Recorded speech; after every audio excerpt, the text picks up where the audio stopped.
Hello again. That sounds like a Howard Cosell now. Hi, I'm Bob Weir with another interview of People in the News in North Texas.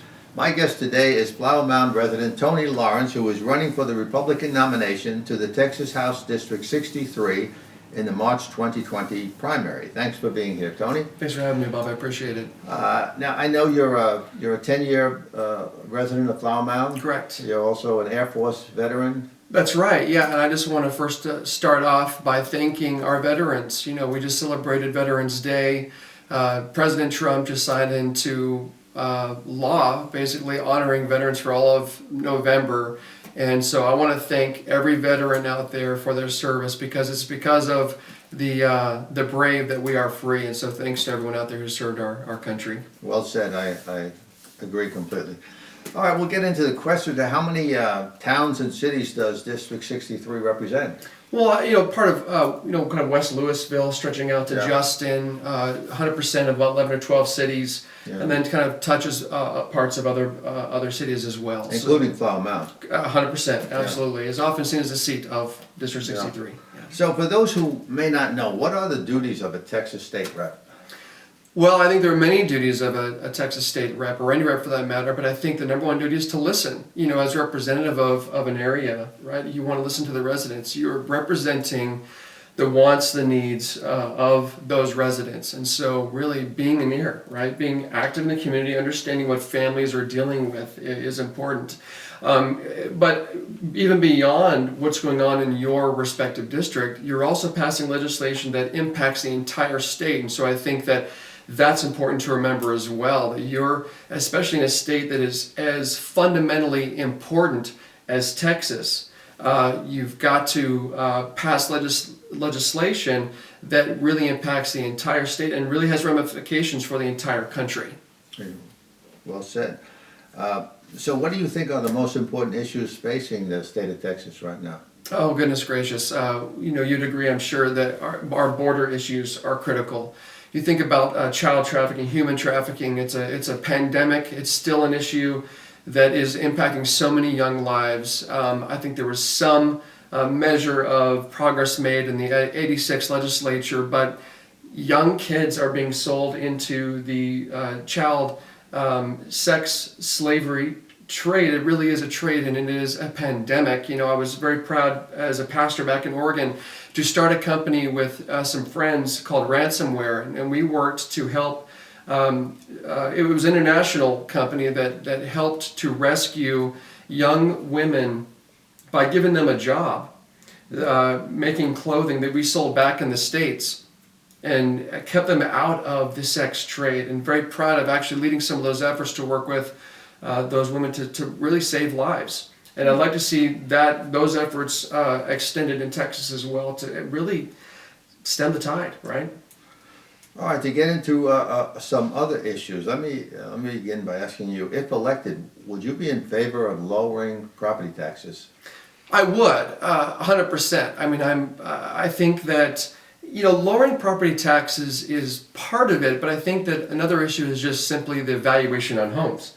You can have a property tax rate, but really where I think property owners sort of get the short end of the stick is in the valuation process. So what really needs to be addressed is, where our properties are valuated, right? Yeah, because right. that's where property owners start to wonder, well, am I really seeing any, reduction in what I'm paying at the end of the year? Yeah, and if the appraisal value is so high that you couldn't even sell your house for that, there's something wrong Precisely. with that also. Yeah, so that needs to be addressed. We need more than just sort of little wins. We need to have wholesale change in the way we're looking at the evaluation of properties in our area. All right, let me move on to what is your position on the Second Amendment and red flag laws, for example? Oh, look, I mean, I am a staunch proponent of the Second Amendment, of the First Amendment. I believe I'm a constitutionalist. I believe that our founders knew what they were doing. I think there's a massive effort across the country, even in our state, to tamp down on gun ownership rights, and that's a huge problem. I think we're taking guns away from the right people, from good people, And we need to stop some of those efforts fundamentally from people on the left who don't believe that good people should have guns. Yeah, and we always hear about taking guns away from the law-abiding citizen. We don't hear of taking guns away from the thugs in the streets. I mean, it's Oh, kind of yeah. crazy. Well, yeah. I mean, look, the stats would show you that in some of the really more Democrat stronghold cities, right? Let's just Oh, yeah. it's not too partisan. We hear about Texas has been in the news, right, for some of the, I guess, mass shootings, but I think the media really turns attention. It's focused at these Texas shootings because it's a conservative state. The attention is never really brought to some of these democratically held cities where you have buyback programs and laws that are very tight against gun ownership. That's where the focus really should be. Really, a lot of folks don't know that Texas has pretty stringent, I mean, not stringent gun laws, but you have to go through licensing programs. You really have to go through some of these processes to own a gun, and it's not like the Wild Wild West. But the attention's always placed on, I think, in the wrong areas. Yeah, that's true. How about this? Do you support building the wall and using the military funds if necessary? I do. I think. Look, it's been said before. I'm not the owner of this statement that.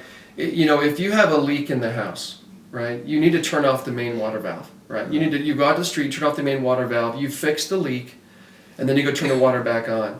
I'm married into a family that whose descendants came from Cuba, from communist Cuba, and they're an amazing family. I guess would be he's since passed away, but my grandfather-in-law was a journalist in Cuba. They fled communist Cuba, and the reality is these people, and the reason that so many Cubans and many of those who in Miami-Dade County got Trump over the line in Florida for the 2016 election. That sounds like Ted Cruz. He has the same background. Absolutely. His father Raphael came from. Well, my family, they're amazing, and the stories they tell about fleeing communist Cuba right before Castro came into power. These are conservative folks, and we.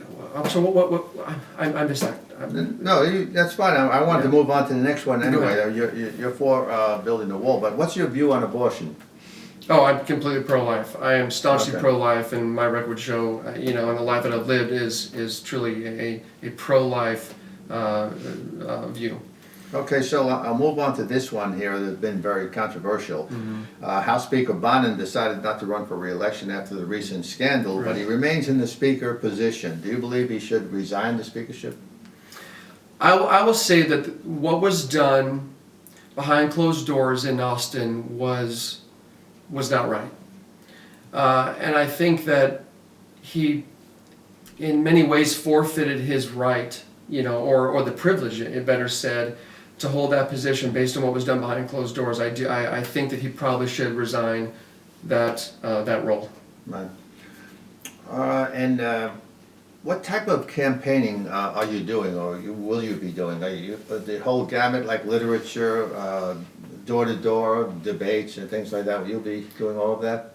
I believe the best way to connect with voters is to, we're a little bit behind the power curve just because of some, health issues that I've experienced the last few months. I'm still in recovery mode for some of those things, but really getting door to door, talking to voters, encouraging voters to meet up in different places. We're really kind of rebooting our campaign. I think there are a lot of questions of, well, is Tony really doing this? Are they getting out there to do, to run this campaign? And we are.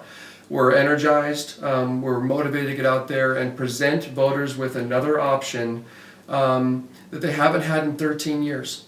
And so those voters can expect some literature. Voters can expect a lot of door knocking. But really a lot of transparency. Door to door is very Absolutely. important. There's something Absolutely. about meeting the person, meeting the candidate. Those are the people who usually get the vote. We're going to wrap up now. As I can see, the clock is grabbing us. So I want to mention your campaign website is www.lawrencefortexas.com. And I want to thank you, Tony, for being here.